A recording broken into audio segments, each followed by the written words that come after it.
আসসালামু আলাইকুম প্রিয় ভিউয়ার্স ভাই ও বোন। আমরা সচরাচর ছোট ছোট টুকরা করে গোশত ভুনা করি, তবে মুরগির গোশত ভুনা স্টাইল টুকরা খুবই কম করি। তাই আজ আমি আপনাদের মুরগির মাংস ছোট ছোট টুকরা করে কেটে ভুনা করে দেখাবো। তেজপাতা, দারচিনি, এলাচ একটু ভেজে নেব। পেঁয়াজ, আদা, রসুন, জিরা একসাথে দিয়ে আমি বেটে নিয়েছি। একটু ভেজে পানি দিয়ে দেব যাতে মশলাটা না পুড়ে যায়।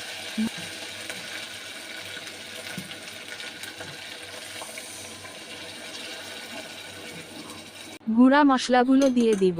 লবণ, হলুদের গুঁড়া, মরিচের গুঁড়া, ধনিয়ার গুঁড়া দিয়ে দেব।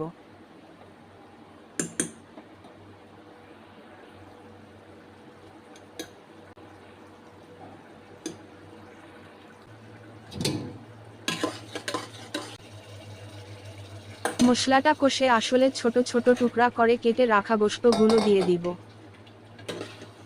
মিশিয়ে নিব। ঢাকা দিয়ে ভালো করে কষিয়ে নিব।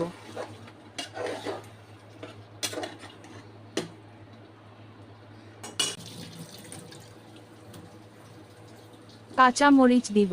মাখা মাখা হলে 1 কাপ গরম পানি দিয়ে দিব।